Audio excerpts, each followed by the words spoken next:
See what he talking about. Yo, Zoe Williams, the voice of reason, is in the building. What up, what up, what up? Y'all should know what it is. We're gonna try. You know, I like to spray everything down. Please do your thing. Are you gonna hook me up too? Hell yeah. Okay. What in the world? Thank you. That's how this goes. And everybody knows. The spray down. Yes. Always good.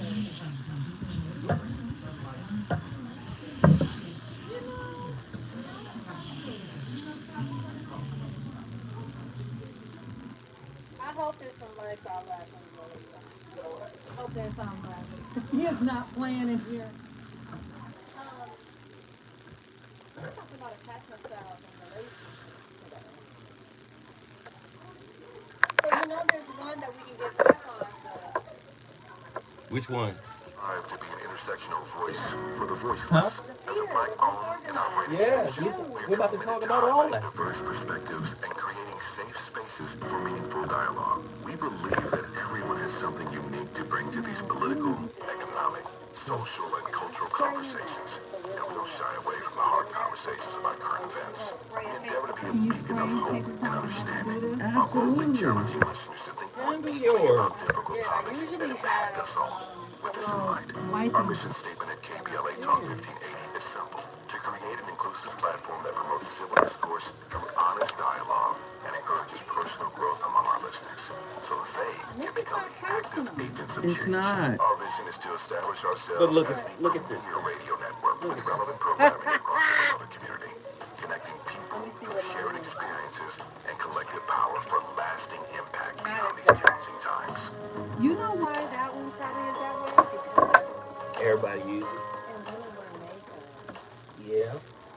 That's what that Hey, so I'm calling your show, 'cause I need to know. Show me which way to go before I throw my man out the door. Okay, hold on a second, Keisha. Just let me ask Ronald exactly what's going on, because it takes two to tango, and I need to hear his side of the story. So she's driving me insane, got stress heavy on my brain. She keeps placing me games, and I'm about to bring the pain. We seem to fuss and fight every day and every night. Please give some advice so we can see the light. See the light. Is your volume good? I don't know about it yet. Not yet. I'm gonna find it. Where are you? That one's me, This? and this one is me. This one and this one? These two are me. Okay. You good?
It can take months to finally see a therapist when you go the traditional route.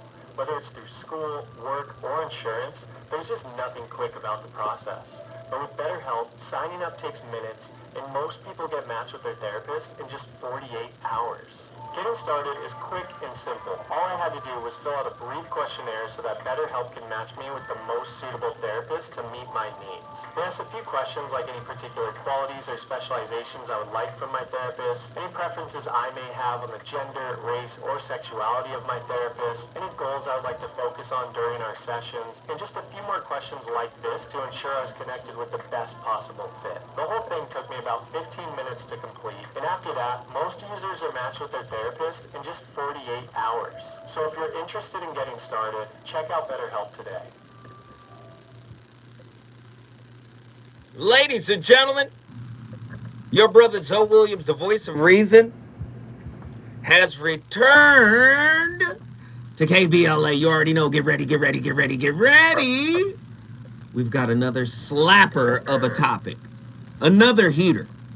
You know, I really love to start Mondays off with a bang.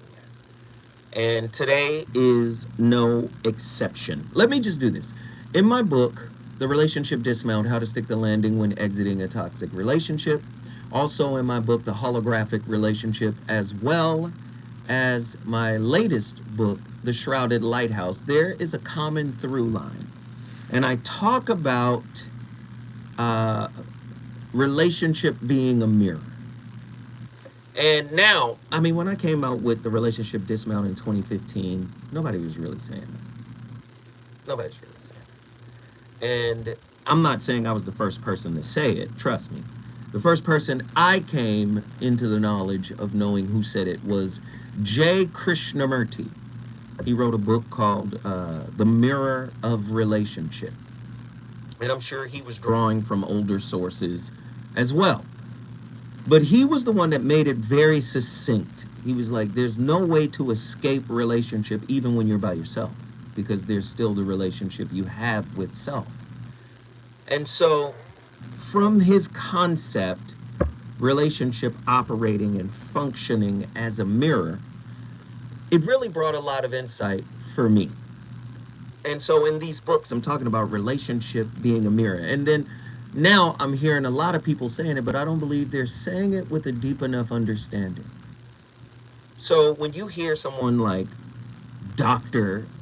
SunShine, aka Shalonda Crawford, or Dr. Jashana Johnson say something like, you know, your central nervous system, your nervous system is dating. It's not just two people.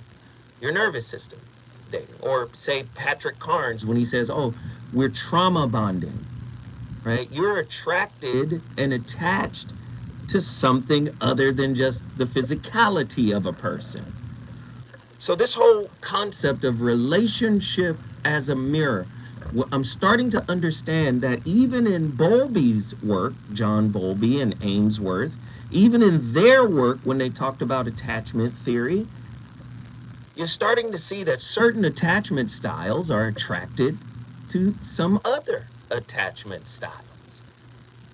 And I want to know tonight, Lord have mercy, Jesus, and then some, I want to know this evening, what is your attachment style? And who are you attracted to and attached to? And why?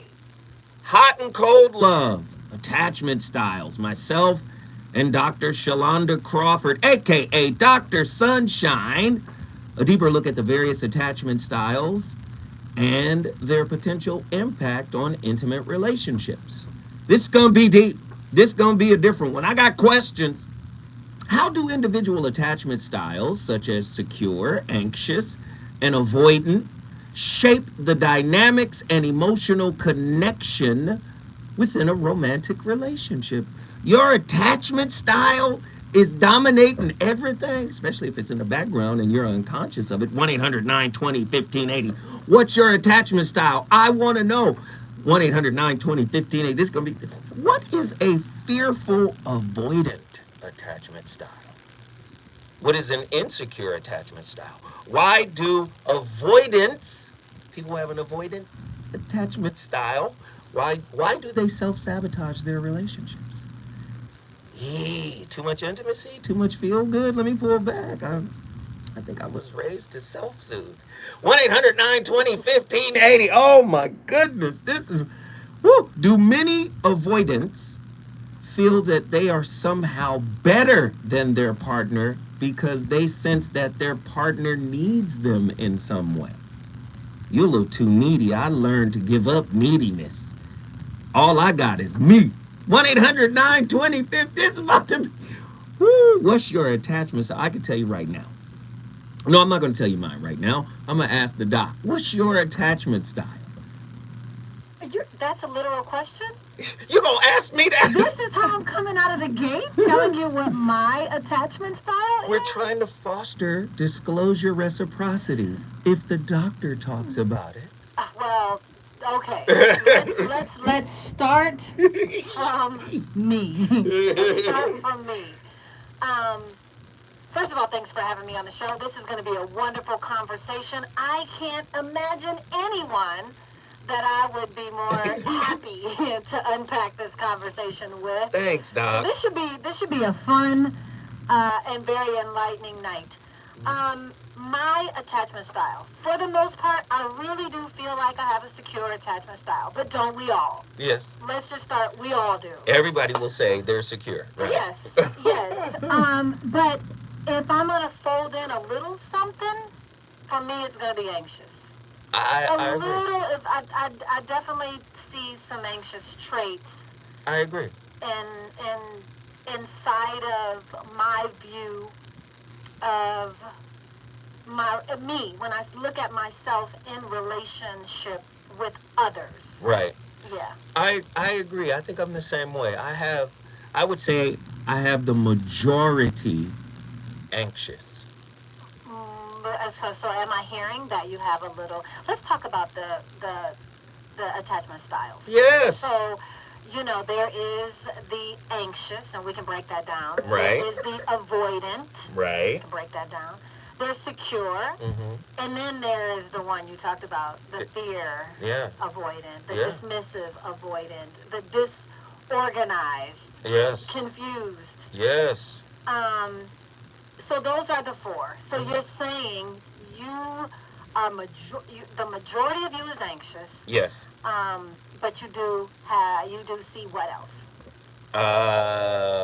To be honest, I don't, like we talked, before we came on. I don't see the styles as monolithic. Okay. So okay. I think we shift into them based on the situation. So sometimes I see a little bit of DA, dismissive avoidant. Okay. Right. Mm-hmm. I don't see fearful avoidant. But I don't see fearful avoidant, but I do see some dismissive avoidant in me. I see some anxious attachment style because I'm the type. If I'm invested, I want to fix whatever the problem is. So anxious people lean in, like, what's going on? How can I help you? Mm-hmm. Whereas dismissives and fearfuls, they pull back. Yes. Yes. In a nutshell, that's exactly what it is. So I anxious people. Yay! And it's not a judgment. Just say it. It's fine. There's no judgment here. It's not a judgment. But it's mostly I'm not okay and you're okay. So I'm leaning in because I'm not okay. And I want to fix it so I can be okay. And I feel like you're okay, so you can work with me to fix it. Right. That's pretty much the anxious type. Yes. Okay, let's talk a little bit about the avoidance type, because I think our listeners have to know where we are. They can follow along with this. Talk to me. The avoidant people are more like, their worldview is more like, me, myself, and I. I'm okay. I'm good. And you the problem. You're not okay.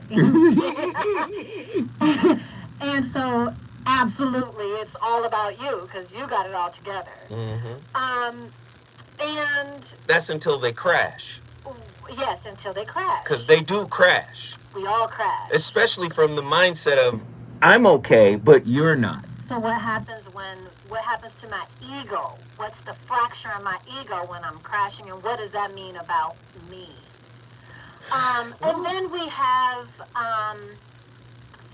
the disoriented, the fear. That worldview is, I'm not okay, and you're not okay either. It just ain't nothing okay. This whole thing is a mess. And ain't no solution. There is no solution. We just gonna vacillate between not being okay and not being okay again. And of course, secure is, I'm okay and you're okay. We're both okay. Right. You know, I'm okay. The world is okay. We're gonna be all right. That's the secure stuff. So when you say, I agree with you that everybody is on a spectrum, because I think they all have pros and except the fear. Yeah. The rest of them have their pros and cons. Right. So when you say a little bit, you are a little bit avoidant. Avoidant people create boundaries. Hella boundaries. That's their big word. But though they're not always consciously aware of that. Right. But they're the boundary people.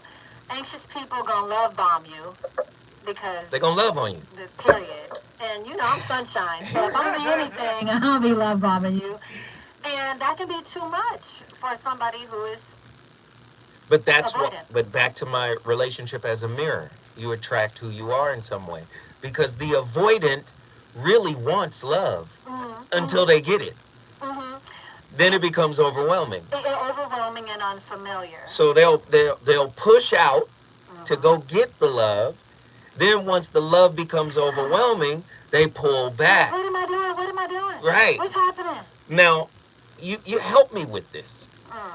The dismissive avoidant, or there's two categories of avoidance: dismissive and fearful. But typically, what happened to them in order to become an avoidant, they had a primary caregiver.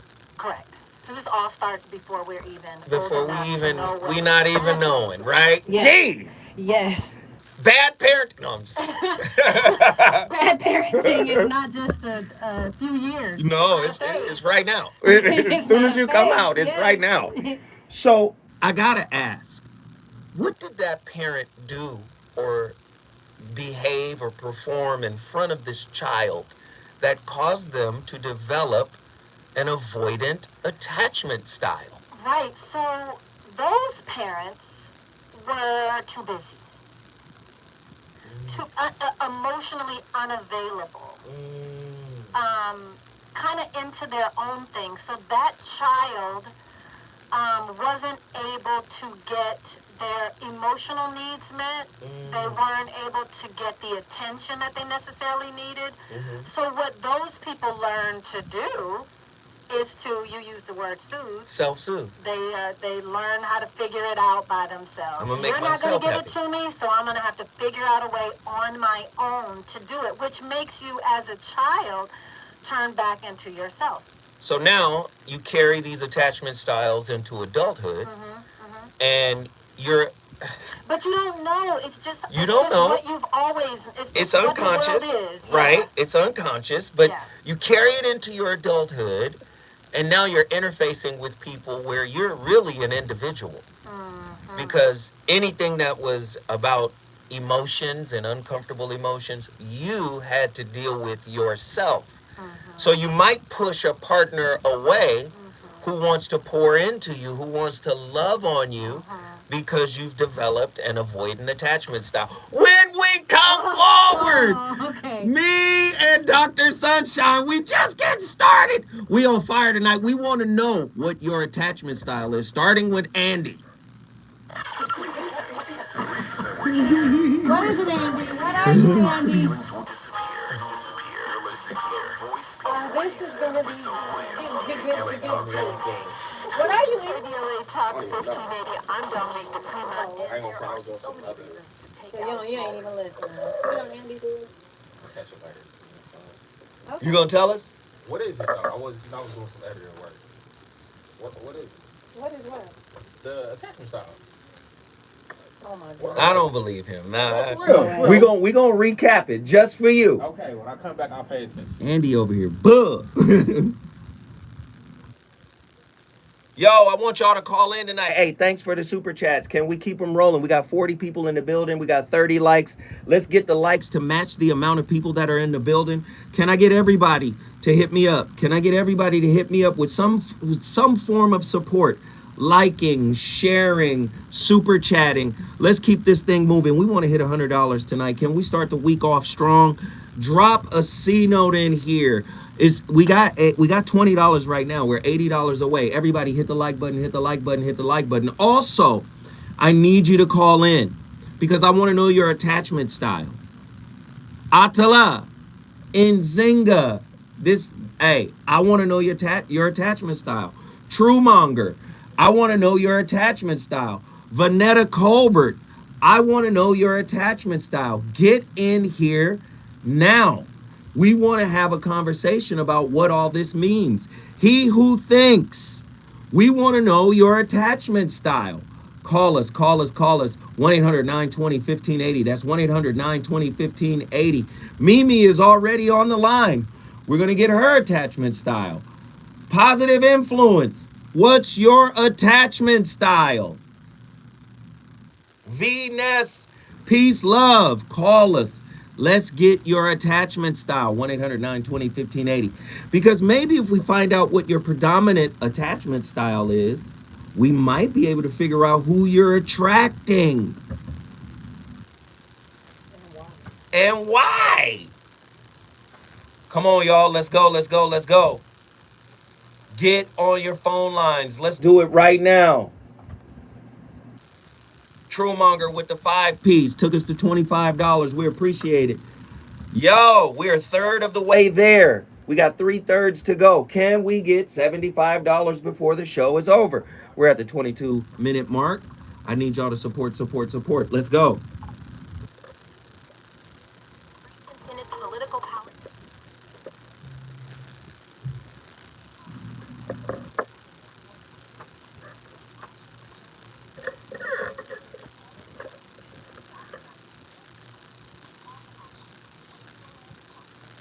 I know. Can't play the music yet.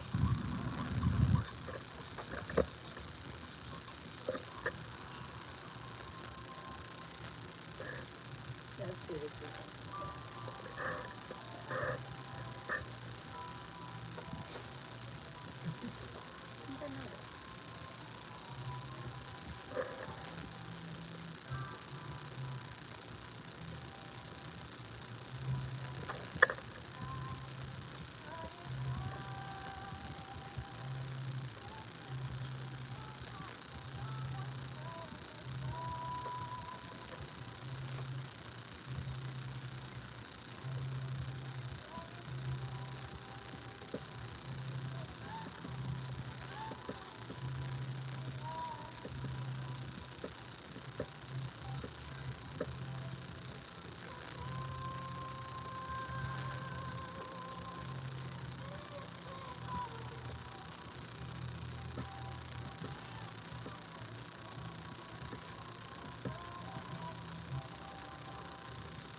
I had to play that record. I know a lot of people are not familiar. I mean, some people, maybe old people. That is the Jacksons from the Destiny album. The song is called Push Me Away. Great record, incredible record by the Jacksons. This is when they went to Epic Records without Jermaine, and Motown sued them because they couldn't use the Jackson 5 anymore. So they became the Jacksons after Jermaine left. And that was one of those slept on records where they were in this little weird place. You know, you're not the young teeny kids anymore that you used to be. Now you're somebody else, and we don't really know how to take you. Even though during that time they produced a lot of amazing records like Push Me Away.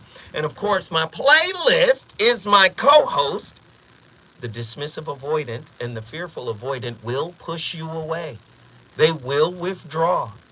The anxious will lean in. Oh, please, listen, let's work this out. Let's fix it.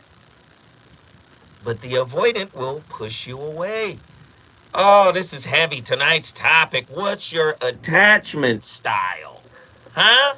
The intricate dance of attachment styles reveals a fascinating paradox. Why do avoidant individuals who yearn for connection yet fear engulfment often choose self-sabotage over the solace offered by their partners? It's because they offer themselves solace. I don't want your solace. I got my own brand. Rooted in deep-seated insecurities and past traumas, avoidants erect an emotional fortress as a defense mechanism. Seeking revenge becomes a twisted manifestation of their internal struggle. Oh, this is ugly. By inflicting pain upon their ex-significant other, they regain a sense of control and protect themselves from vulnerability. Paradoxically, the very fact of self-soothing through, this is terrible, self-soothing through revenge perpetuates the cycle of avoidance, hindering the potential for genuine intimacy. Understanding this complex interplay is crucial in fostering empathy and creating a safe space for healing and growth. Because they didn't have one growing up. So, avoidance. It's not that the parents are too busy. It's that the parents were emotionally dysregulated, which can become a little bit overwhelming, which then explains why there are boundaries and walls that you cannot penetrate. With the avoidance.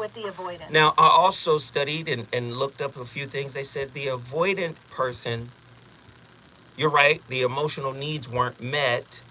That's because the parent chose to approve of a positive message while denigrating a positive emotion while denigrating the negative emotion in the child. So if the kid is mad about something or upset about something, the caregiver would be like, no, you don't express that. Shutting down, unable to express what that. So they didn't have access to the full spectrum of emotions to be expressed because the parent only acknowledged the positive emotion. So they've learned to mute. Exactly. Negative. What would be considered negative emotions? And it's really bothersome because what we do is raise little liars. Little broken people, little manipulators. But when I say liars, that's a harsh word, but I mean it as in the inability to express their true selves. If you can't tell me how you truly feel about me, all you can share with me is the fluffy, flowery stuff. Boom. That's a lie. Boom. You're projecting something that is not accurate. And this is why you cannot tell me that 99.999% of people are not liars. Because I believe most people are unhealthy. I believe most people are burdened with wounds.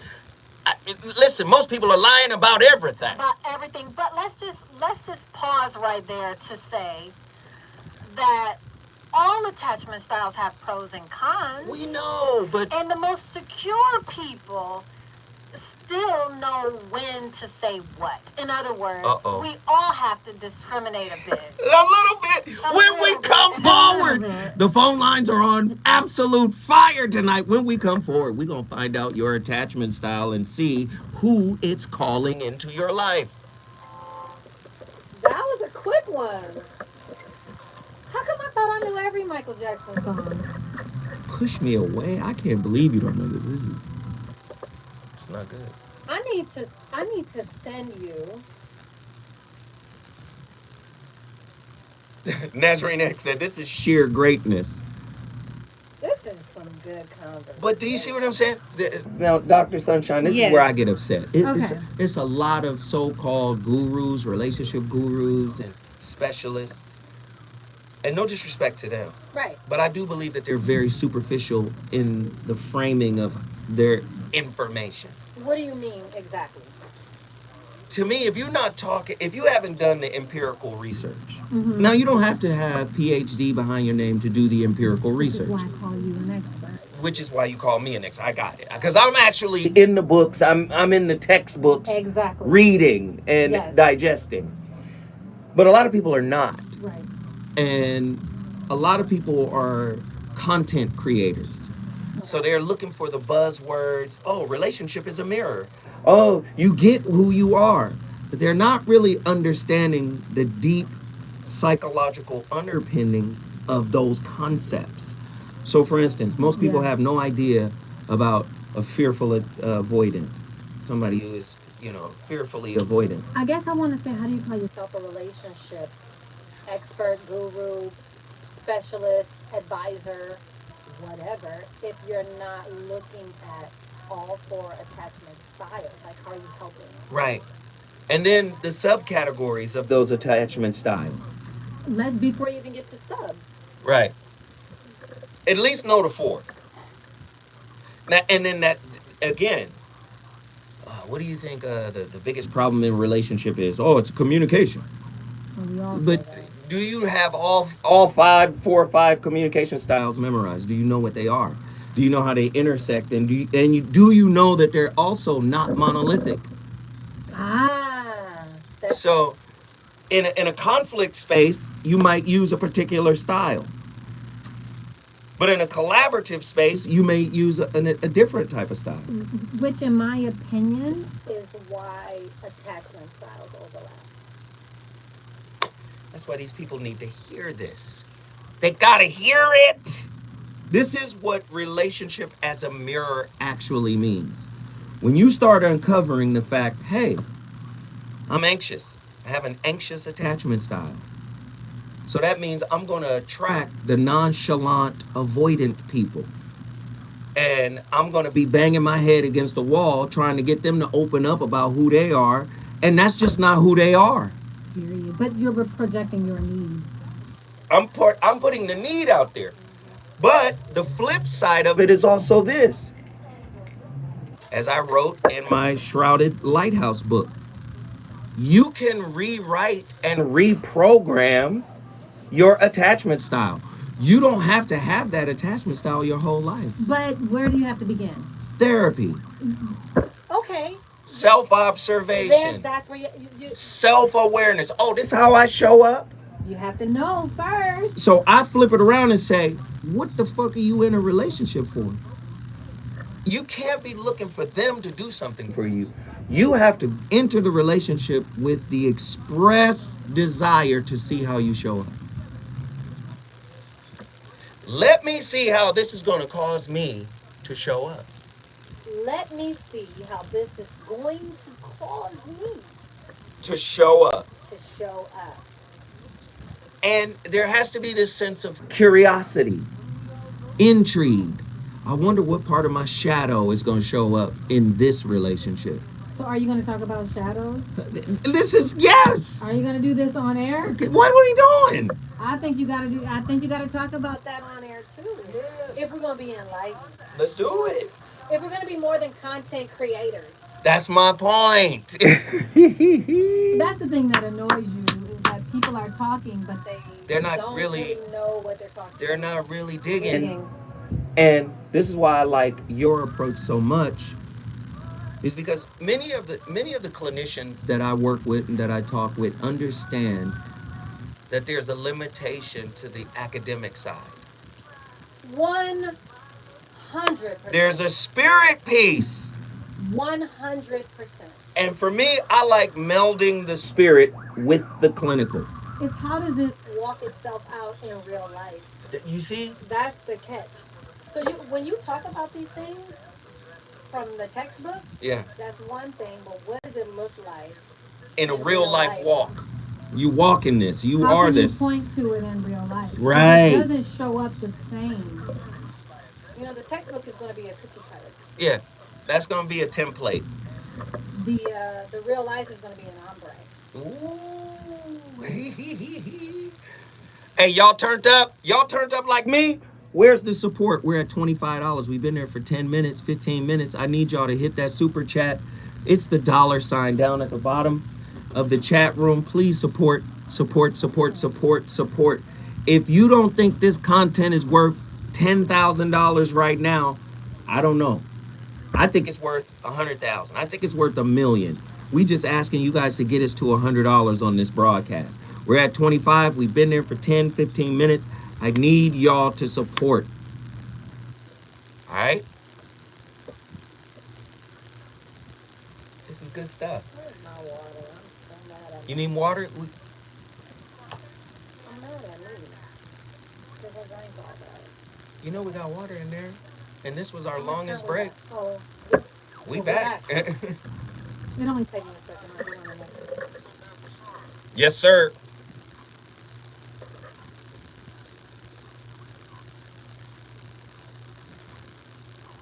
How come I don't hear nothing? Did you turn me down? Okay, I got it. I'm sorry. See, he's muting me.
Marks, the psychiatrist, and I make mental health education videos.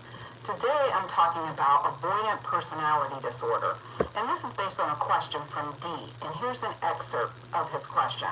Would you be willing to talk about avoidant personality in more detail?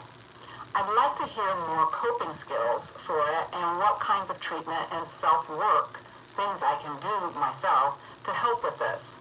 It certainly has had a marked impact on my relationships, including both friends and family. Thanks, D, for your question. First, let me define the disorder, and this is based on the Diagnostic and Statistical Manual of Mental Disorders, 5th edition. An essential feature of avoidant personality disorder is a pattern of being socially inhibited, feeling inadequate, and hypersensitive to rejection or criticism starting by early adulthood. This pattern occurs pervasively, which means that it spreads across all areas of your life. So it's not something that you only noticed after being in a bad relationship with someone who sucked your soul and tore you down emotionally. After a relationship like that, you will have some battle wounds that can look like feeling inadequate. Most of the personality disorders, including this one, really start to manifest around late adolescence and early adulthood. We're back in the building. The voice of reason is on fire. It's Monday. You already know we in the building cooking with the rarest grease. Hot and cold love, attachment styles with Dr. Sunshine. Hey. So, what's the difference between, say, an avoidant personality disorder and someone with an avoidant attachment style, whether it's fearful or insecure? Well, when the woman who we were just listening to, she mentioned the DSM-5. So when these characteristics that we're describing, begin to interfere with your daily living. And that's when it becomes a clinical issue that you want to address. More than the natural human experience that you and I are talking about. Right. So some of this is just natural human experience because we're all imperfect people raised by imperfect people. Right. So you're going to get some little traits of this and that. Right. We're all victims of victims. There you go. Yes. There you go. Now, I just feel like a victim right now, but we're okay. Seriously. Yeah, exactly. So no parent can get it all right all the time. Right. And so we're all a product of that. So this takes me back to the movie Life of Pi. Okay. When the young man is on the boat with the tiger. Okay. Richard Parker. That was the name of the tiger, by the way. Okay. And at the end of the movie, I mean, him and the tiger go through an ordeal. They do. You know, the guy's family is on a boat from India to Canada. The young man's father owns a zoo in India, so they shipped all of their animals on this boat because they couldn't afford to stay. They had another deal in Canada. So needless to say, the boat sinks. Right? I do remember that. Yes, and his whole family dies except for him. And he gets on one of the escape boats, and several animals come with him, you know, or find their way onto this boat. An orangutan, a zebra, a hyena, and then the tiger. I was going to say, ultimately the tiger. Right? Richard Parker. And, of course, everybody else dies or gets off the boat, and it's just him and Richard Parker. And they go through storms. They go through all types of everything. And the tiger's trying to eat him, by the way. At some point, yes. This is always happening. Yep. And then finally, the tiger understood, I can't survive without him. And so it was this uneasy kind of truce, like until we get to land, you know, it was kind of a truce. And finally, after they get to land, the young man had built an affinity for the tiger. Right. Like, you know, like, I can't let this tiger die. And he has this attachment. The tiger, I would say, is avoidant. Okay. Right? And, of course, the young boy is anxious because he wants the tiger to recognize, hey, I'm trying to help you. Finally, when they get to land, he said the tiger walked away without even looking back. And then he said, that's when I knew life is but a series of events that you have to let go of. So it's perpetual forgiveness, perpetual letting go. Many times we get caught up on our parent not doing what we thought they were supposed to do or what they should have done, and we hold these little resentments. And then if you layer that on top of whatever attachment style you got from them, all of this is going to play out in your intimate relationships, correct? Absolutely, 100% correct. So there's so much to unpack right here. You know, I think the first thing I want to say is, yeah, we all have flawed parenting. But at some point, it's your own responsibility to figure out who you are and why you are, and how that serves you. Right. Which areas you want to mend, right, and heal, right, and find growth in your own life. So you're talking about self-authorship. You got to have some of that. You got to pick up the pen of self-authorship. At some point. And you got to stop saying your norm was good. Yeah. Sometimes the biggest breakup is the breakup with your norm. And in my opinion, sometimes unrealistic expectations, and those are projections as well from the norm. People. Yeah. As well. Now, when I hear you, first of all, I watch movies. I've seen all the big blockbusters and some not so much, but I don't retain them well. I do remember The Life of Pi. Amazing movie. Very, and so many hidden gems and absolutely. Metaphors in that movie. But let's look at just on the surface, for the sake of this discussion, the life of a tiger. Like, tigers are born into a pack, and their mothers give them the basics, and then they're out. You're on your own. So the tiger was kind of true to himself. But when I hear you describe Pi, he came from a family that was loving and nurturing, and He so, wanted some reciprocity. so we have the avoidant tiger and we have the anxious Pi, Right. and that's life. Yes. And that's the way it looks Yes. in real life. So when we study these attachment styles and we look at the textbook, they look one way, but they walk themselves out differently in real life. Kind of like what you're describing in the life of Pi. I love it. You know, the phone lines are absolutely bananas. Listen, we're going to move forward, right? And when we come full circle, we're going to go to the person who's been on the longest, and that is Mimi from Jacksonville, Florida, then Nazarene X from Atlanta, Georgia, then who is it? Uriah from Atlanta, Georgia, and then Truemonger from Dallas, Texas. We're all over the country right now. If you want to know what your attachment style is, tonight's the night to find out. This is excellent. Hey, y'all enjoy it? Are y'all having a good time? Is this a good one for you or no? First off, y'all not supporting like you should. Somebody said this dialogue, that was in Zynga. This dialogue is great. They love you. Zynga! Yes. Where are you guys at on the support?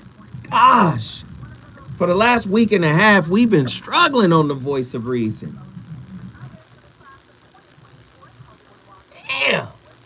Hey, you know, tonight, my episode of the Situationship, a new episode of the Situationship airs tonight. Absolutely. If you guys want to see her, they want to see you. They do? You clearly don't want to see me. Okay, let's see what we doing. What we doing here? Zynga! Hi there. It's good to see you. Okay, well, let me keep these glasses on so I can. Hey, girl. Hey. It's always good to see and hear from you as well too. Have you figured out? Wait. Oh no. Have you figured out what your attachment style is? Because we coming. Dr. Sunshine, please do more lives on Instagram. Oh, okay. I can actually do that. I hate you right now, Zoe. What? That's what it says. Why you hate me? What did I do? Zoe, wait, I hate you right now. Zoe know how to handle handle it from self and okay, I'm sorry. I hate you right now. Zoe knows how to handle it from a self observation standpoint. I'm so sorry, Theo. I didn't read that right. She said she tried to call, but it was busy. Ooh. So you got your phone line. That's all right. Nzinga, she gonna get in. I'm expecting to hear from Nzinga. She gonna get in.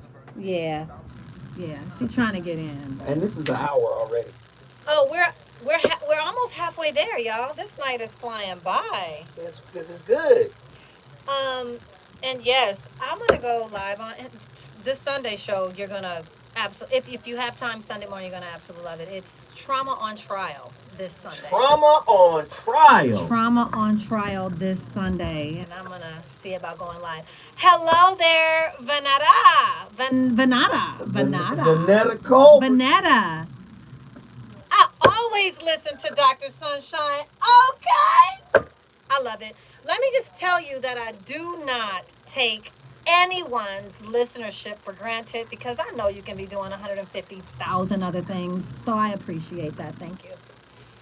All right. Are we back on? Okay, here we go.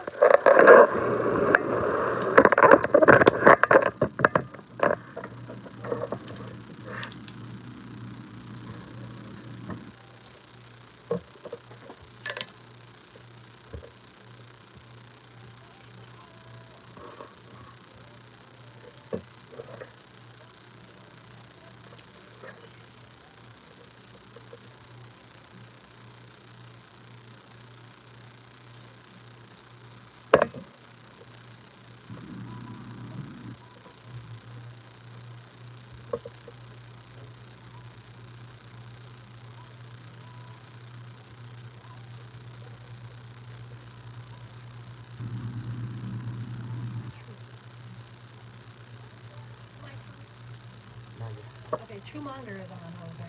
Okay, I can't wait to hear from you and see what you talk about. Oh, Tala.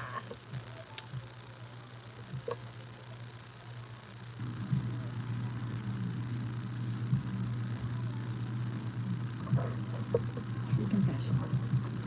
Ladies and gentlemen, the voice of reason back in the building, live on KBLA Talk 1580 from the heart of Leimert Park, Little Africa Town. You already know my playlist is my co-host.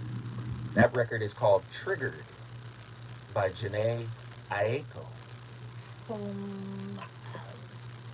Everybody, all the sisters She love is her. so a vibe. Yes, definitely a vibe. Definitely.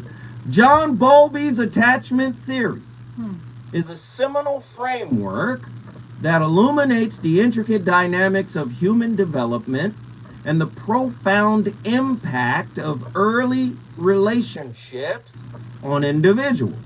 At its core, this theory posits that humans are biologically predisposed to form emotional bonds with primary caregivers, which serves as a secure base for exploration and a source of comfort in times of distress. The foundational principles of Bowlby's theories revolves around the concept of attachment as an innate adaptive system. Very interesting. Makes a lot of sense, right? Makes a lot of sense, right? Yes, it does. He emphasized the critical role of a secure attachment in fostering healthy emotional and societal development. Bowlby argued that the quality of early attachments shape an individual's internal working models, which influence their perceptions, expectations, and behaviors in the future relationships. Now, I wrote a book called The Holographic Relationship. And I take 8 of the world's cutting edge scientific principles. This book came out in 2019. Okay. One of our cutting edge principles is the holographic universe. Scientists are saying we live in a simulation. The Matrix, the movie, was real. We are in a simulation. Okay. And so they had to figure this out because of a 20-year argument between Leonard Susskind from Stanford and Stephen Hawking. Stephen Hawking is the guy in the wheelchair, famous. Yes, right? He's since passed away, but a brilliant mind nonetheless. Right. And what he was basically saying was something that which is counterintuitive for the laws of physics. And that is when a black hole consumes something, nothing is left behind. Everything is destroyed. Matter, energy, everything is consumed by the black hole. Well, Leonard Susskind, who's a professor at Stanford, thought that's counterintuitive to science, to physics. Physics says information and energy can never be destroyed. Totally consumed. Right. Okay. So what they figured out was when a planet or a star is consumed by a black hole, its informational imprint is recorded on the edge of the black hole in ones and zeros, binary. Okay, I remember you discussing this before. This looks like a CD, right? Yes. So there's the event horizon with all of the information on what the black hole consumed. Okay. See your unhealed wounds as the singularity in a black hole. Your attachment styles, your communication styles, all of this is part of the singularity, the black hole. Okay. You meet new people, and that experience is now written on the edge of your relationship event horizon. Meaning, every experience you've ever been through, you carry it to your next relationship, resolved or unresolved. I agree with that. So again, the information is still there, although the physical aspect of this person is no longer there. Same case with the black hole. The physical planet that was consumed is gone, but the information of the planet is contained on the edge of the event horizon. When people cross into your event horizon, this is tantamount to two central nervous systems interlocking and working together and finding compatibility in their unhealed wounds. Okay. Oh, Lord. That's what Zoe be talking about. Zoe got a lot to talk about. That's the deep stuff that you were just talking about. Yes. That's the stuff that the content creators can't get with. Right. But let me just ask you, in a very simple way, I wanna give this back to me. I wanna give it back to make sure I'm on the same page with you. Mhm.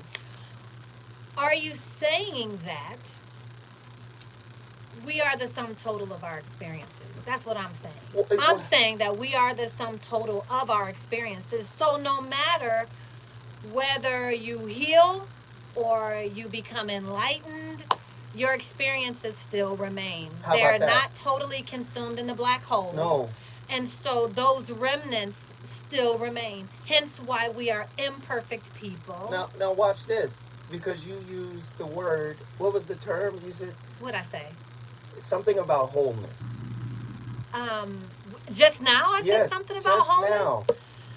I don't know. I just We're forgot. all seeking wholeness, But let me say, but we are lacking wholeness. no, because what's interesting is when you're looking at the word hologram Okay. or holographic, it's from the Latin and the Greek.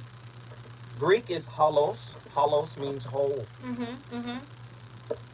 Graphics or holographic or gramma, right?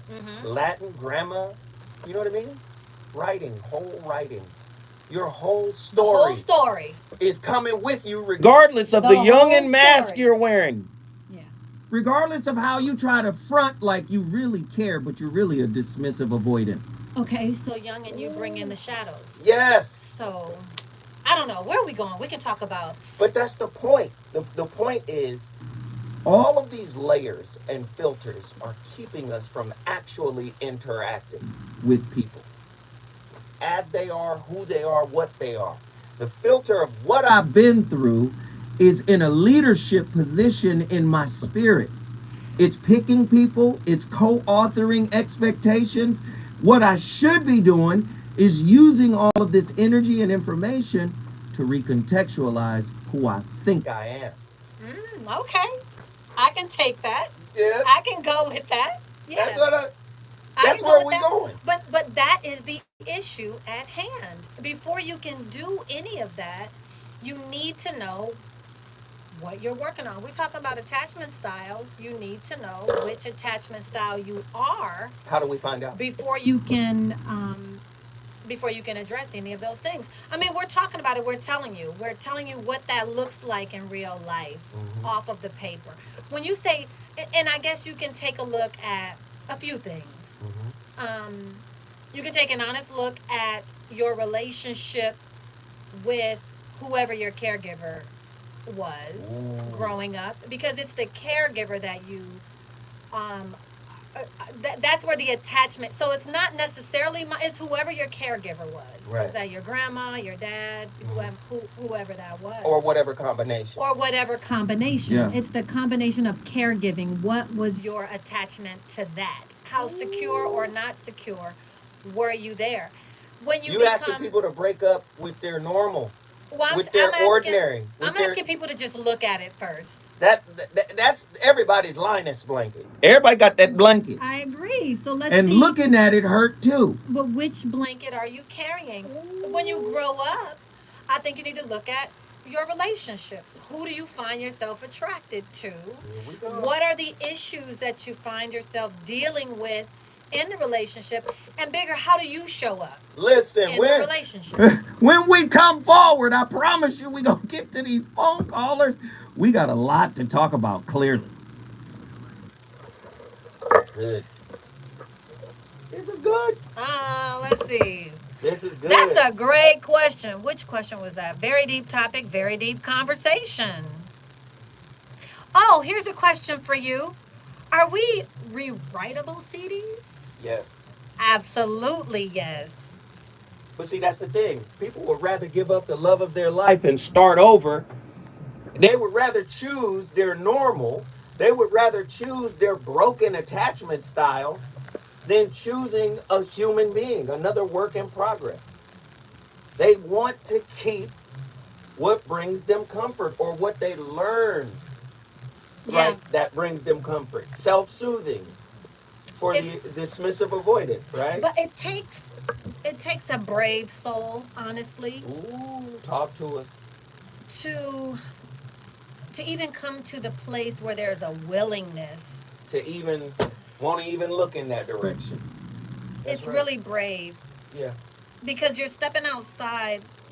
What I mean, let's just if we take off the lens of judgment, Yeah. that's difficult to do. Even the judgment of our own selves. So if we take off, then we have to give grace Right. for people to step outside of a world that they've only known. Right. I've only known this. This is all I know. It's all I know. So creating boundaries and fences and walls. I live in a world with boundaries, fences, and walls. So to look out there and see And openness, openness, that's is too much. scary. Yeah. It's overwhelming to even look out at. Yeah. And that's the avoidant.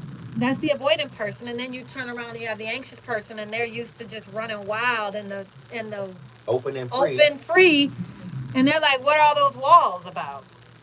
You know. Right. This is it can be really This is tough good. stuff. Yeah. I love it. It can be really, really, really tough stuff to manage. We're going to get callers in this time. Okay, y'all ready? Y'all ready, callers? Oh, I think there's money or something. You want to see that? Yay! Good job. We appreciate it. It's all right. All right. I got to this point. About 3 years ago. That's what's up. That's Physical bond to one primary caregiver in our first years of life is critical to our development.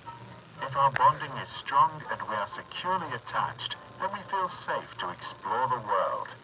We know that there is always that safe base, which we can return to any time. If our bond is weak, we feel insecurely attached. We are afraid to leave or explore a rather scary-looking world, because we are not sure if we can return. People who are securely attached are said to have greater trust, can connect to others, and as a result are more successful in life. Insecurely attached people tend to mistrust others, lack social skills, and have problems forming relationships. There is one type of secure attachment, and there are 3 types of insecure attachments: anxious ambivalent, anxious avoidant, and anxious disorganized. In responses to distress, the first 3 react organized, while the last acts disorganized. To understand the theory better, let's look at Mr. and Mrs. Smith, who have 4 children, Luca, Anne, Joe, and Amy. The Smiths are lovely parents who cuddle, make frequent eye contact, speak warmly, and are always there for their kids. But one day, Mr. Smith falls very sick and dies. For Mrs. Smith, life now becomes very difficult. She spends all day working, while at the same time trying to care for her children. An impossible task. Ladies and gentlemen, Voice of Reason, hour number 2, live from KBLA Talk 1580. My guest, you already know I had to bring the entire sun into the building. Dr. SunShine, tell us a little bit about your show.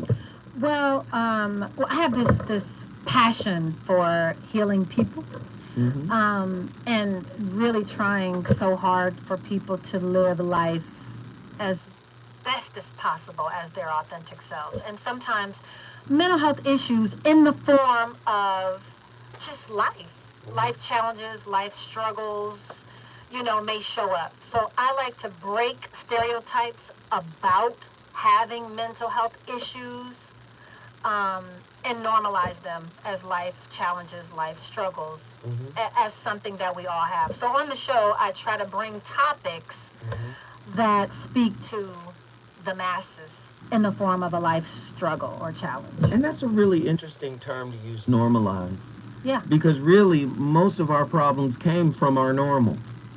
Well, yeah, our normal it's a part of the pain, is part of the life experience. How about it? And what would life be without some stormy days? How about that?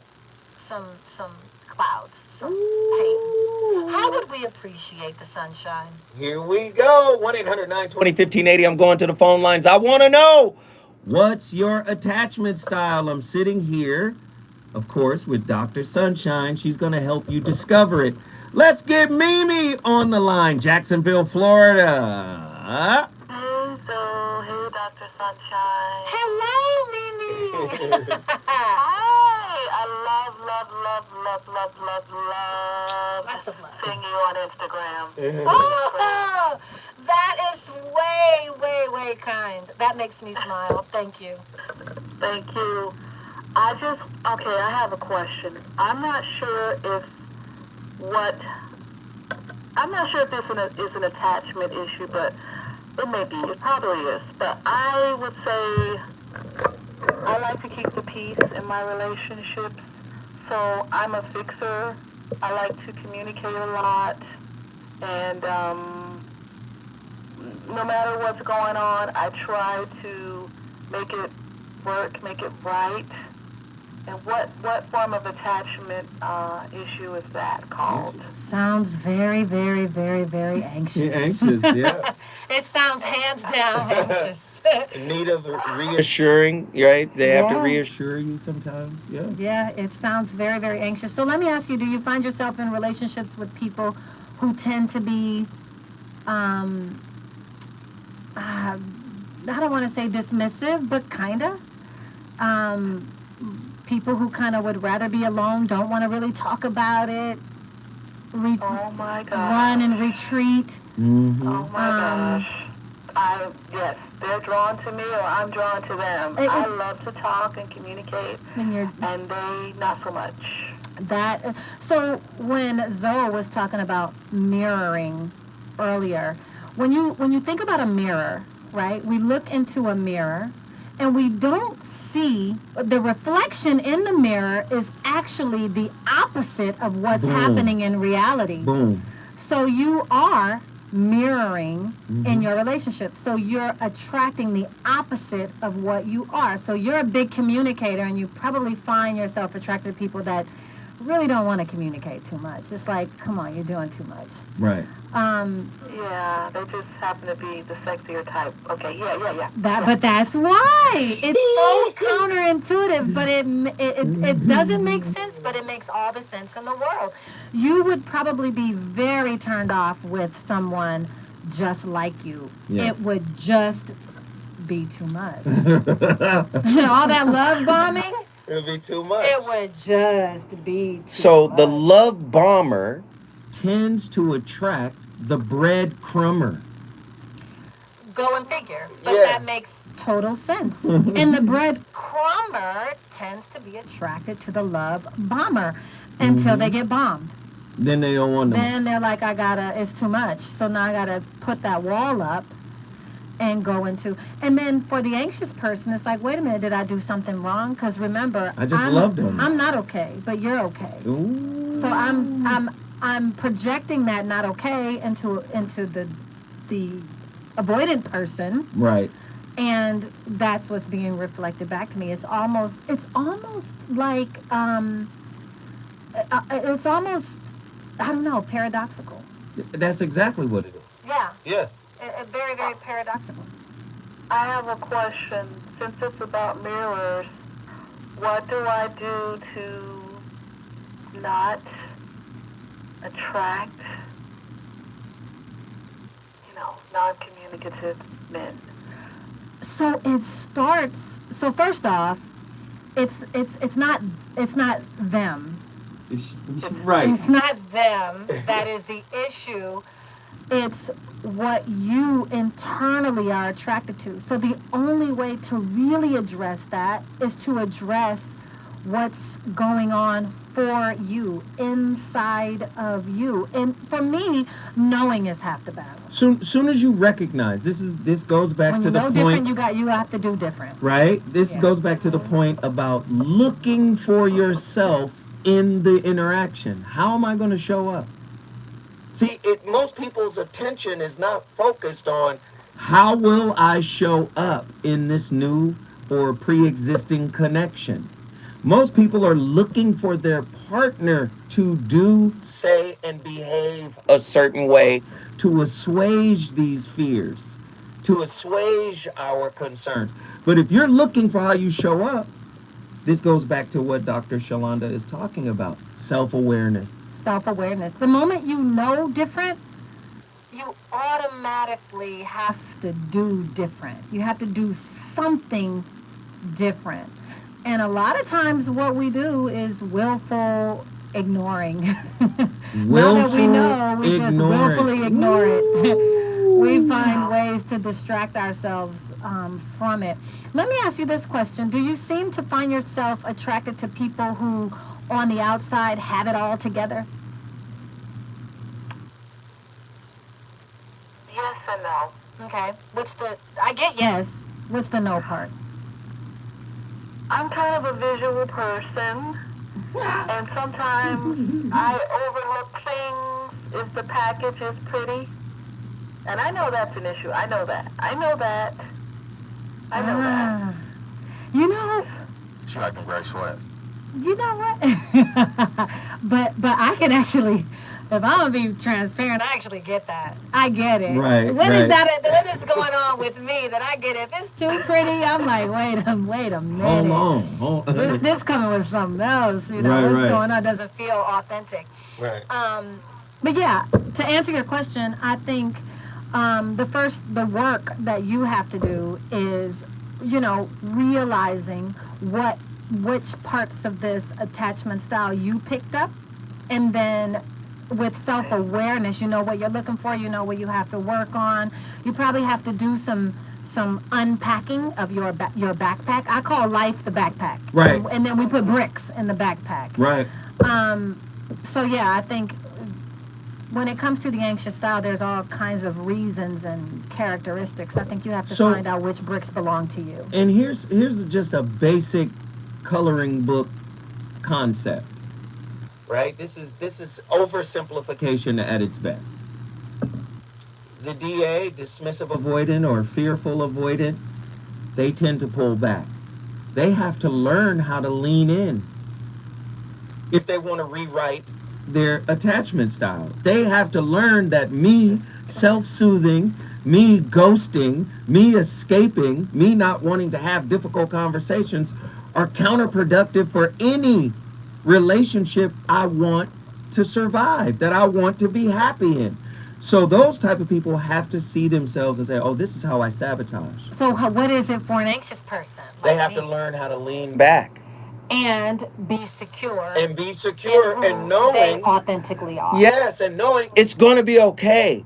You leaning in a moment where you need to lean back is actually serving as thrust. It's pushing them away. So I think when you feel that within yourself, and it does take self-awareness. So when you feel yourself leaning in, you have to reassure yourself that it's okay. Yeah, and it's not a flaw inside of you. No. Okay. But sometimes we see ourselves that way when we feel anxious. Just look at it as an outdated program on a brand new computer. Like it's not compatible. You're gonna have to take that off if you want to have healthy relationships. You gotta delete it. Okay. All right.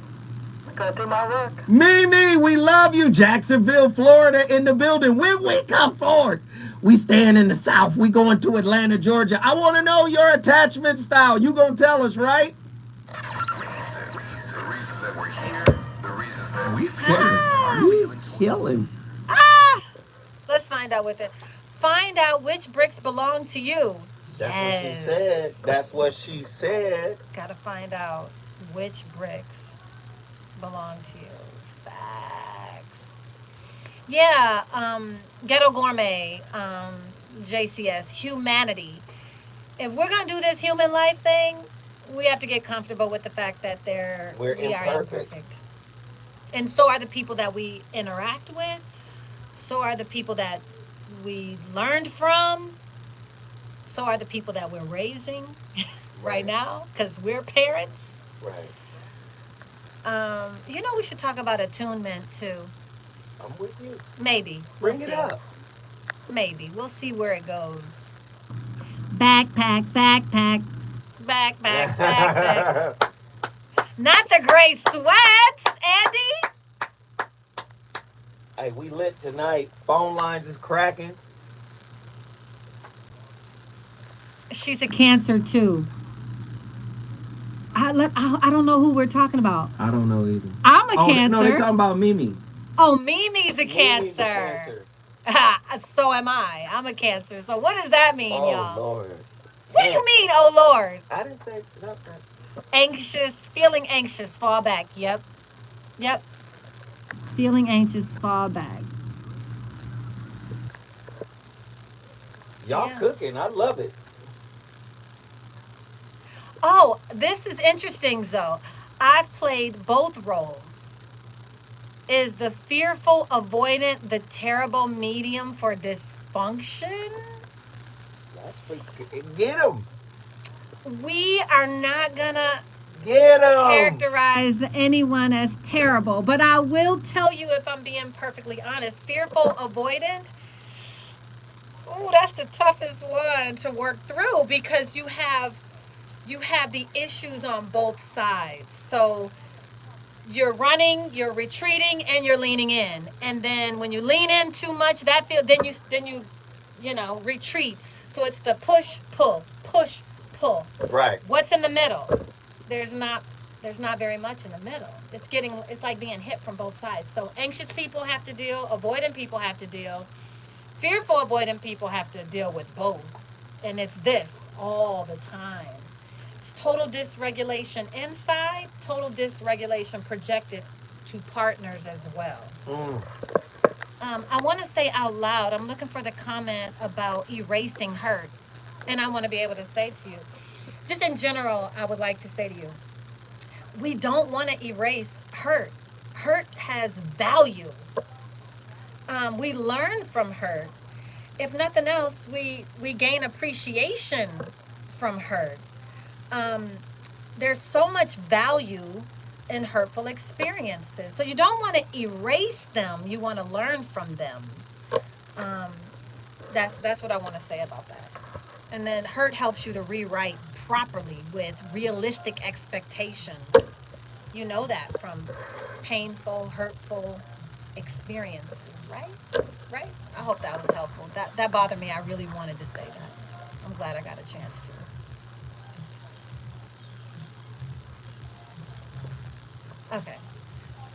Okay, we're back. Can we erase hurt and re-record? Help. Oh, I want to talk to you because I don't want you to erase it. I want you to heal from it and learn from it. Hurt is so valuable. I think that I'm a very, very intuitive and connected therapist because I too have endured hurt and trauma. It removes my judgments. Ladies and gentlemen, that's my brother Gnu. The name of that record is Toxic. My playlist is my co-host. The voice of reason is on fire. I got a real life co-host in the building, and she's cooking with rarefied grease. Of course, is Dr. Shalonda Crawford, aka Dr. Sunshine.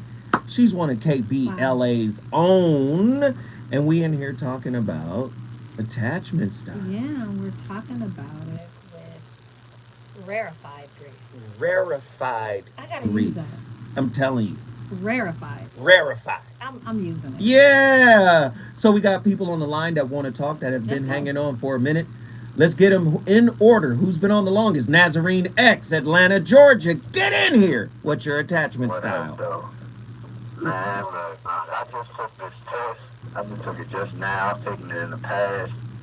Same here. I'm still skeptical because my results, like mind you, I didn't pay for the full report, but it said that my attachment style is secure. Okay. And I feel like inside I've been kind of ridiculed by partners that, or say potential partners that might want to get with me, or like I think my security to an extent it might be a tad bit unhealthy or undesired. So say like that. So it makes me think about I want to be mindful of how my upbringing, my experiences and all have like really shaped me. Because if anything, I would like to be secure, but I want to also remain flexible, like not think too highly of myself in that regard. You know what I mean? I do know what you mean. So my first question, these type of assessment tests, I love them, but they're as accurate as you're able to be about yourself when you're answering questions about yourself. So you can get a false positive. You can get a false positive because you're telling me that the results said secure, but inside you're feeling all these different things. So I wonder if when you answered the question, you answered in the way you would like to be. She said you lied, boy. No. Now I'm going to say it. No. You lied. I'm wondering if the answers were reflective or realistic. Because the results and what you're describing are two different. You're describing avoidant, actually. That's what I'm hearing. And that's what I love that because, again, even what you're asking that, are they reflective and realistic? I say both because to that extent, I feel predisposed to, quote-unquote, be okay with, quote-unquote, turning opportunities down. Because inside, in terms of relationships, like I feel like it's one thing to answer these questions when you're not in a relationship, and it's another, like, to be actively engaged and have a new assessment, because I haven't been in the trenches like that in some time, but I'm also aware of how they say, it's like the quote-unquote Alice in Wonderland type test anyway. So you feel like your answers change based on your relationship status? So I when believe it does have some merit, right? Because it's like almost, mind you, I know how I feel up front, but I'm open to say like, hey, it's until I get with this partner, like I imagine like I'm being real, but I believe in the possibility that my feelings or my responses might sway a little bit. They're still going to be anchored to the truth of me. So, but you're answering the questions based on the true core of you. So your answers should not change with your relationship status. They shouldn't. They should not change with your relationship. And if they are kind of vacillating between single in a relationship, yeah, I'm going to say that some of what you're answering is reflective.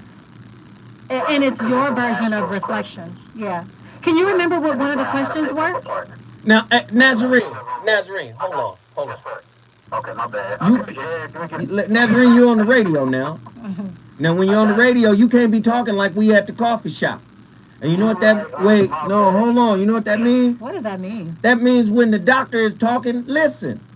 You like to get your last word out. You be like, and then I'm going to tell you something else. No.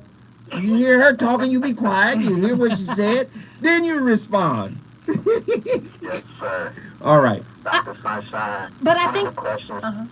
One of the questions. Right. One of the questions was like when you're in a relationship, if you're out with your partner or if you're away from your partner, do you feel like you need to call in and check on them or update them about everything you're doing? So my question to you is, when you're in a relationship, do you feel like you need to check in with your partner?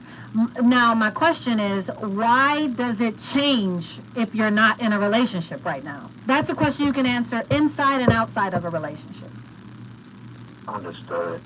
Do you understand? Right. Yeah. I don't want to take up too much time. Yeah. So I'll say this. You don't want to answer that question. That's what it is. I'm just It was more rhetorical. It was more rhetorical to highlight the point. So this is what you do, Nazarene X. What I want you to do is take that question into your prayer closet. Get on your knees. Get on your knees and pray for some clarity. You brought Atlanta, Georgia in the building. Listen, if you want to bring your city in the building, all you got to do is call me at 1-800-920-1580. We breaking down people's attachment styles, and the doc is exposing them. Yeah. I know they trying to hide, but you can't hide. So let me get the person who's been in here the longest. Uriah, we back in Atlanta, Georgia. Uriah. Am I? Uriah? Uriah. Gotcha. Hey, brother, talk to us, man. What are your thoughts about tonight's topic? You got questions, right? Oh, yeah. First, I just want to thank you guys for even having this discussion. And I'm faithful listening to the Dr. Sunshine show every Sunday. I love that show. And Oh, wow. Dr. Sunshine for just stepping in here and, bringing these topics to life. Now, let me get to my point. So my attachment, I found myself incarcerated at one point. Mhm. And upon my release from incarceration, fear was a big attachment to my life. Fear of the unknown, fear of rejection, fear of harm coming my way and not being able to defend myself for legal reasons, fear of having to overachieve because of what my past looked like. I had to be the exception. Some things have improved, some things still are there, and so I want to know how, when you're gripped with fear from your past mistakes, and how do you begin to reverse that, if that makes sense? Yeah, it makes sense. I think before we get to the answer to your question, I think it's really important that we highlight this, though.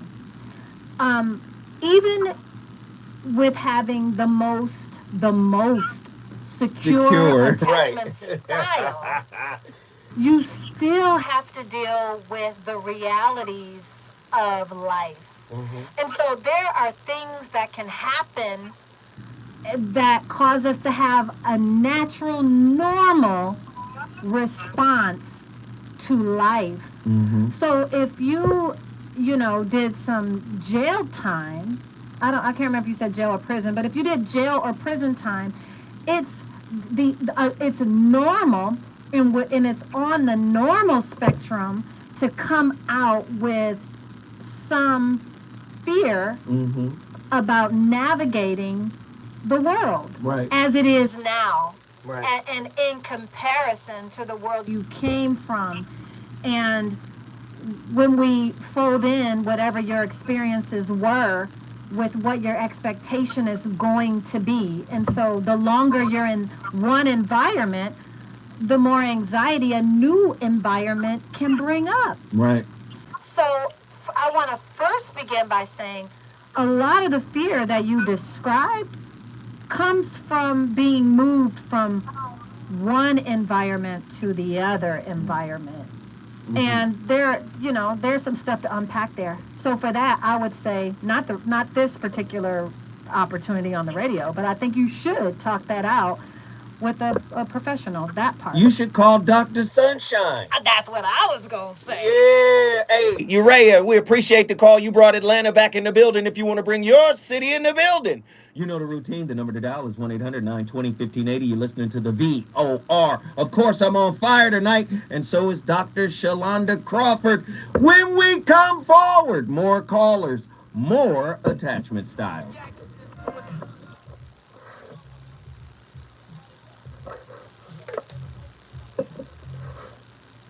Inconsistent nurturing equals fearful avoidant. Yes, Yes. that is true. Inconsistent nurturing. Is that a comment? Yep. That- Attila. That is a true, a very true statement. Wow. And fearful of what, I don't know, should we be saying this online? Well, on air, but fearful, avoidant people often have trauma and abuse in their childhood. You could say that. Yeah. That's where the hysteria and all of that comes from. They're going to be hysterical about things in terms of how they respond and react. Yeah. I'm calling in. Don't worry. We got you, Attila. I got you. Yeah.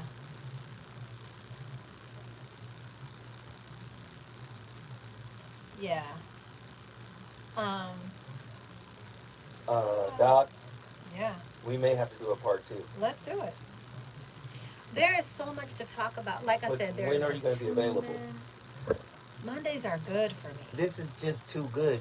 I think we're going to need another one. Your Can thoughts? I come? Oh, you. It's on you. Yeah, I'm thinking about when can we do the part 2? Can I tell you guys something? I absolutely love is being a nurturer and attachment style. Being a nurturer falls within the category of anxious attachment style. But there's nothing wrong with being a nurturer. You could be a very securely attached nurturer. Nurturers provide secure attachment to children and who grow up to be people. So nurturing is a wonderful, essential characteristic to have. So what I was going to say is I absolutely love coming on to the voice of reason. Oh, thank you. I do. This, Zoe, I absolutely love these enlightening conversations because we can jump off the surface. With Zoe, I can get off the surface and actually have Get real into talk. it. Yes. And I love having real talk without clinical language. So Right. we're just having a conversation. We coasting along We're here. just coasting along. And you guys definitely co-host the show because y'all are calling in. We got the comments going. There's a whole nother show over here. Right. People who aren't on here. Oh, absolutely. This is their world. This is a whole nother show. And I'm in there with them. I mean, we're doing the thing on air, and then I can't wait for the commercial break so I can get back over here and find out what's happening. Right. You know what I mean? Right. Good stuff. Good stuff. When are we gonna do part 2? You have to tell me. I do. I'm gonna figure it out as soon as we get off air. You have to tell me.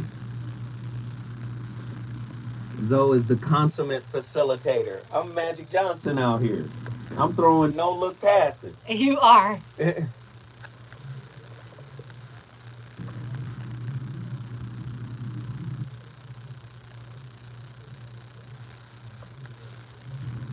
This is actually, like I said, what that relationship as a mirror looks like.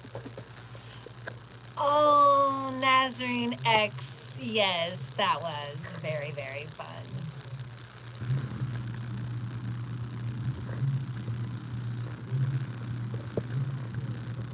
Dr. Sunshine, what's the name of your book? Somebody's asking. Okay, so my book is in progress. I can't even tell you quite yet. Yes. But the book is in the process. Well, there you go. And who's asking? That was Mimi. Oh, Mimi. The reason why I asked, Mimi, what is your handle on IG? Did she say, or do you know? She hasn't said it yet. Oh, y'all got to get that relationship dismount book. That was actually the first one I got. Yeah? You like that book? It was all right. I used it on the show. I told That's you. right.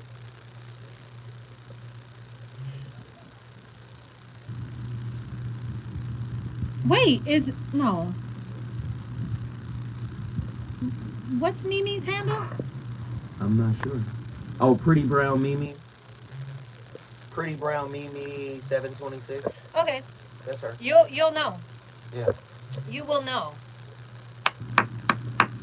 Funny thing though is I am about 80% done with the book, and then get a redirection.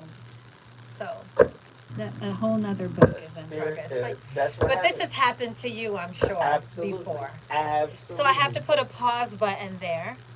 Got redirected with another word, another download, and you got to write it. Oh, download with priority. Yeah, and you got to write it. Yeah. Gotta write That it. makes sense. That makes sense. Phone lines are cracking. Somebody just said I'm gonna get in there. Who do we have on the line? Who do we have? No, I'm saying who was next? The numbers flipped over. Oh. All right, let's do it. Live in 1 minute.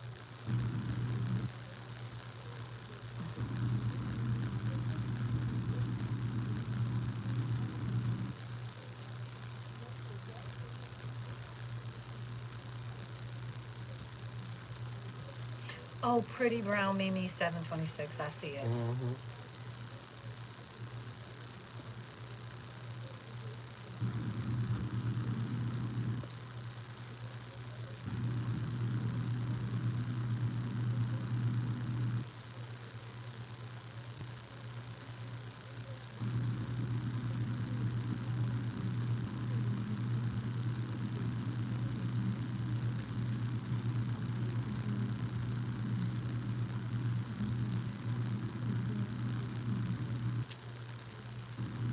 How do you come up with these topics? I Me? guess because I'll be on one. I'll be on one for sure.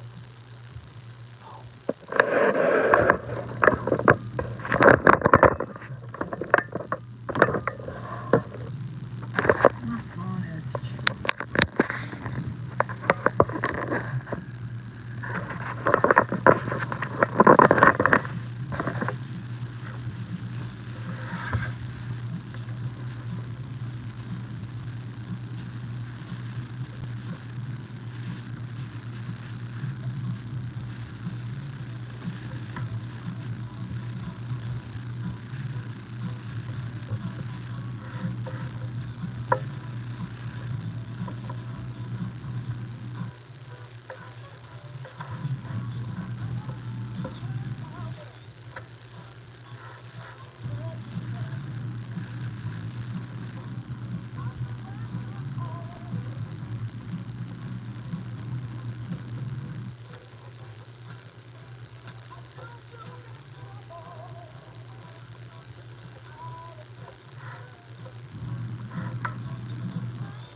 Let's talk about the anxious and dismissive dynamic in the relationship. And I'm just, rather than, I have previous videos about like how the dynamic seems to work, but rather than going through like what the dynamic is and what it looks like, you can go to a previous video for that.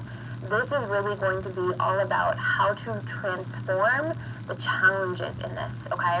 So I'm going to give you 3 really important high-level tools to work through this dynamic, okay? So one of the first things that we're going to see is that the anxious, preoccupied, and dismissive avoidant seem to have completely polarized needs from one another. The dismissive avoidant seems to always want space, and the anxious, preoccupied always seems to want more time together or less space, right? Now, something that's really valuable to look at is if we look at things at a surface level, then, space and time seem very conflicting. But if we ask ourselves why we need these things and we look for the underlying needs, we're actually strapped through space and time, because if you look at space and time themselves, they're quite neutral. Time could be, like if you were to spend all of your time in your life mowing lawns every single day, all day, you probably wouldn't be like so valuing your time. But if you get to spend every single, amount of time that you have showing up, doing things that you love, doing things that make you feel fulfilled, rewarded, growing, expanding, connecting, all these different things that make you feel fulfilled, you're going to really value that time. So time itself is neutral. It's what we're using our time for that really makes a big difference. Same thing with space. If you're taking space, right now a lot of people are in, they're getting lots of space. There's lots of isolation going on. And like space feels bad for a lot of people. But it's what we're using space for. So at a surface level, we look at the anxious, preoccupied, and dismissive avoidant, and we're like, oh, they're in complete contradiction with each other, but this isn't actually the case. So what the case really is that if you ask why we need what we need, you're going to see that these things are not polarized at all. And at the end of the day, if you keep digging into Ladies and gentlemen, the voice of reason back in the building. My playlist is my co-host, Running Away by Maze, featuring Frankie Beverly, was one of the records. Many of us are with dismissive avoidance, fearful avoidance, anxious. What is it? Anxious, preoccupied. Preoccupied, yeah. Oh Lord, I would argue very few of us are with securely attached people. Not totally. I would argue the secure people are in the minority. I don't think they're just at a premium. I don't think they're everywhere. I think it's more crazy people. Can I call them crazy? I'm sorry. No, you cannot. It's too late already. You gotta take it back. I take it back. Y'all not crazy. Y'all just like me. Yeah, you gotta totally take it back. But I think there are a lot of mostly secure people. You think secure people there are a lot outnumbered? Nope. No. La. I did not say outnumbered. Okay. But I think there are a lot. Not a little. I guess that's what I'm saying. Okay, that's of fine. Securely attached. There's 9 billion people on the planet, so I'm sure. Okay, yeah. Yeah. The voice of reason in here with Dr. Shalonda Sunshine Crawford. We cooking with grease. Are you in a hot and cold relationship? Oh Lord. That dismissive. Real push-pull. Ooh. Dismissive, yes, but the fearful. They're fearful too. Disorganized, avoidant. That's the hot and cold. Ooh, 1-800-920-1580. I'm coming to the phone lines right now in Zinga, Pensacola, Florida. Get in here. Yes. Hey. So what is it? Tell us in Zinga, what is your attachment style? It's the one where I've been dogging all night. We have not dogging. We've been dogging y'all. Fearful avoidant. So tell us why you feel like you're in that category. Let's first make sure that you're in the right category. Because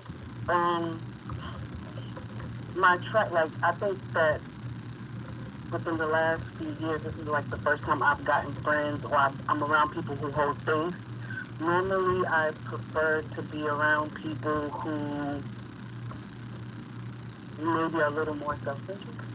So I didn't really have to share or, I could just kind of go below the radar. I didn't have to worry about getting too close to my feelings and stuff like that. So far, you're describing avoidant, but not the fearful part so far. I would say also, when people do get a little close, I guess you can say I've ghosted people and things like that, because I really didn't like that. But now, I think I'm working on changing. That's all when Mr. Go was like, you can kind of change your attachment style. Mm-hmm. I kind of resonated with that because I'm trying to change. I'm trying to be more not only giving but receiving as well. So do you find have a hard time in relationships? Do you find yourself? This is a moment to try to be as honest and in your reflection as possible. Do you find yourself very critical of the people that you're with in relationships? Critical of them. And not only critical of them, but you're quick to tell them too. So you will tell them where to get off and what you think. And the comments can be just hurtful in the moment. You can be like a scorpion with it. Well, in the past, I would say yes. I was not like really tolerant a good word to use. Tolerant, I can work with tolerant. Tolerant is fine. Yeah, that's fine. You didn't have a high tolerance, but this sounds avoidant. Yeah. What you're saying still sounds avoidant. So with the fearful avoidant person, there's like you're running through stop signs to get to the mile markers in a relationship. I want to, let's talk about being engaged. Let's go get the ring. Let's set a date for the wedding. How many kids do we want? Moving very fast. You're gone. Yes. And then when it's reciprocated, that feels overwhelming. And it's like, wait a minute. I don't like you like that. As a matter of fact, and sometimes subconsciously, you'll say something to sabotage all of this love. Matter of fact, you're dumb. And don't nobody want you with your little blah, blah, blah self. And then first there's a push to get to the altar. And then when you're on your way there and the person is open to that, then there's a pull away from them. And you'll take it, all the way down. And then when you come down from that, there's a feeling of remorse and regret. And it's like, dang, what did I do? And so there's another push. So, Nzinga, I'm sorry we got to push forward. Hey, but hopefully she peeled a few layers back. When we come forward, I want to bring your city in the building. Of course, I'm going to talk to my homeboy, True Monger from Dallas, Texas. He's up next. We got a lot to talk about still. We cooking. Okay, so Nzinga's on here too, right? Yes. So, Nzinga, here's the thing about live radio. The thing about live radio is that we on the clock. We're on a clock, and we gotta. So, the real question. There's a lot of trauma responses to people who have that, and I didn't get a chance to say that. Maybe I'll say that when we go back on. Yeah. But a lot of the response is rooted in trauma. So these are all defense mechanisms. These are all protest behaviors, and then self-soothing behaviors. Protest, self-soothing, because of trauma. So it's usually children who were abused and neglected, because you need to really lean into this caregiver for survival, but then you also have to defend against the neglect. You want it, but you don't. So there's this, right. And it's usually because and rooted in trauma. So that's the real question. But unfortunately, that commercial break, I didn't see it coming. I would have just told you. But and that's all right. You get to say it when we come back. Cause how much time do we have? 10 minutes. We're at 48. Yeah. That 2 hours. Boom. Oh, Nazarene X, Dr. Sunshine. Thank you. Thank you. Those are that's the fruit of the work that we do. We all want to know we're doing something to be helpful. Mm-hmm. So I appreciate that. Yeah.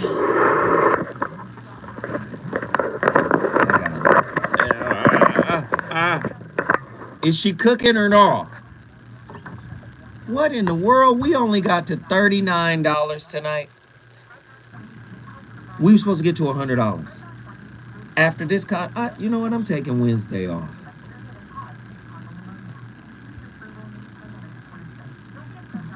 You're taking Wednesday off? Yeah. You are? Yeah. I get Fridays off, but I'm going to take Wednesday off. And you're going to be here Friday? You're going to trade? No, I'm going to be here Thursday. Yeah, I'm going to take Wednesday off. I'm getting ready. I don't have internet. I can't see if I can come tomorrow. You have a guest tomorrow? I don't. Who hung up?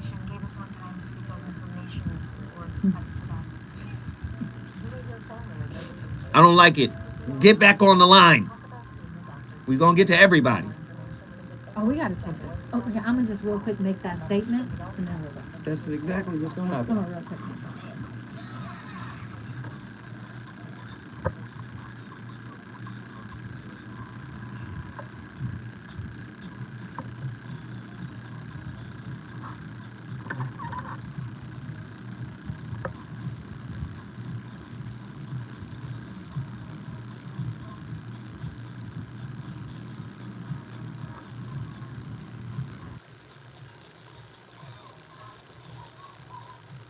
Ladies and gentlemen, the voice of reason with that Roy Ayers. You already know my playlist is my co-host. Hey, Roy Ayers had a record called Running Away too. A lot of people are doing a lot of running away. But we gonna cover it tonight. The voice of reason back in the building. Let me get this done real quick. Shalonda has something to say. She's got to get it off her chest right now. I just want to say for anyone who feels like they may be in that fearful avoidant category, the real determining factor, the main thing that you need to consider is whether or not your childhood had abuse and trauma in it, neglect, abandonment.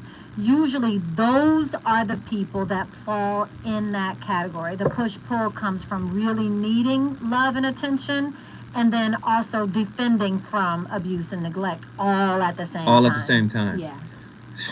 Man, that's heavy. Ladies and gentlemen, we got callers. Let's get them in here. Truemonger, Dallas, Texas. It's your time to shine. Holla at me. Man, it's hot and cold. I think I'm more lukewarm. Lukewarm. I have more of a lukewarm attachment because I've experienced different variations of it. There's been periods where I've been the more balanced, nonchalant type of guy, where I affect the anxious, and I'm more the calm side of it.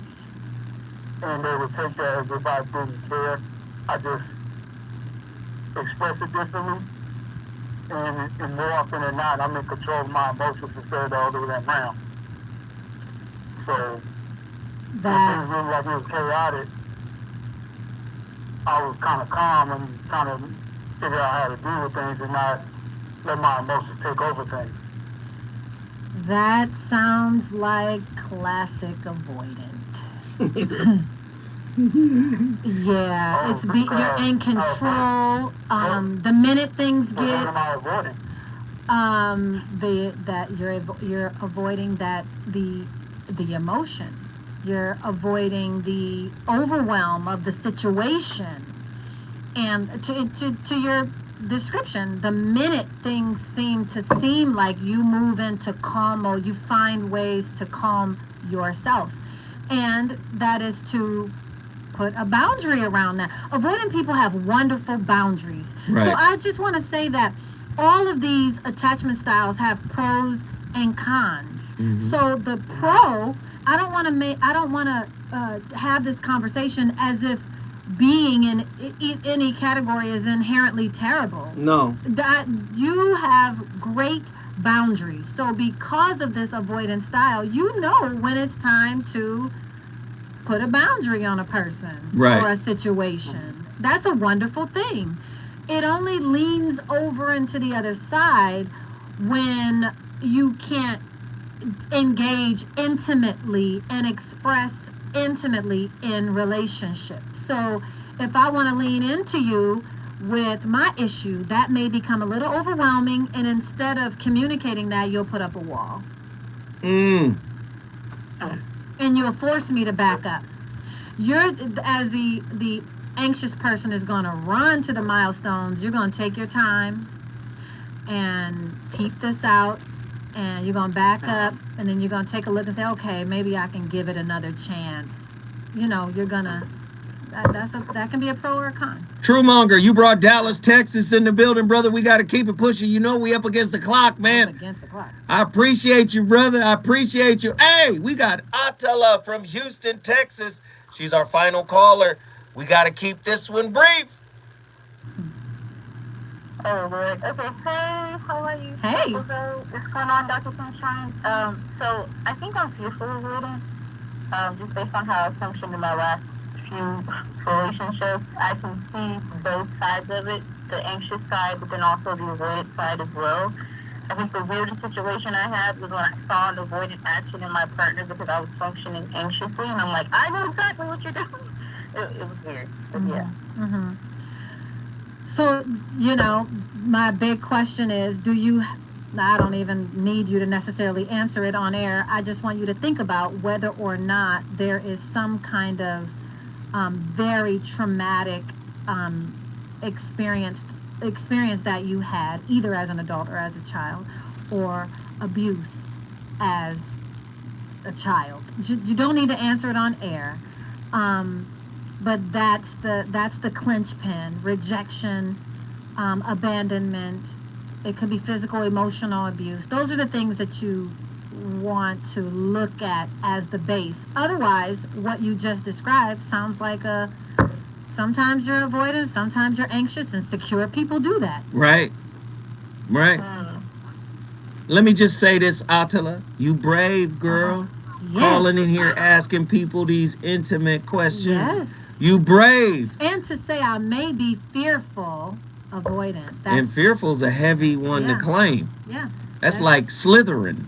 I definitely think I'm both. Like, I've had some serious realizations in the past few days, and I'm like, oh my gosh, that was me. Yeah, I'm both. Well, we appreciate you for calling in. You brought Houston, Texas in the building. Thank you. Listen, dismissive avoidance usually create emotional distance, right? They usually have a fear of intimacy. They usually love independence and self-reliance because they spend most of their time self-soothing when they're in a difficult emotional space, right? They have difficulty with vulnerability. They will dismiss and minimize emotions. Avoidance of conflict. Preference for solitude. Difficulty with emotional support. I'm trying to support you. Sometimes I feel smothered by your emotional support. Fear of commitment. You start saying, let's take it to the next level. They start getting hot flashes. They have a distrust of others. It is important to note that these signs are not the definitive, and that these individuals may exhibit varying degrees of dismissive avoidant traits. Additionally, attachment styles can be fluid and influenced by various factors, including personal growth and therapy. In other words, you can rewrite your story. Just because it's all you know doesn't mean it's the conduit for how you grow. DZ, it might be the blueprint to say, this is what you gotta change. So how do I see the blueprint in my relationships? Well, how come? You gotta look for it though. You gotta look for, how do I show up? Who am I under these circumstances? And why is this my default go-to? Self-awareness. You heard Dr. Alan Berger talk about consciousness. You got to become self-conscious, aware of who you are if you want to change it. Listen, we started the conversation. It's your job to finish it. I want to thank Dr. Shalonda Crawford for coming in here slapping us upside the head. When we come forward, you already know, RSVP with Jill Monroe. I'll see you tomorrow with another slapper. And just like that. 2 hours, gone. And just like that. Just that quick. I'm going to hit you tonight about tomorrow. I'm not sure. You should think about it. Yeah, I'm not sure. Not because I'm not willing to do it. I'm not sure. No, I know you're willing. It's all good.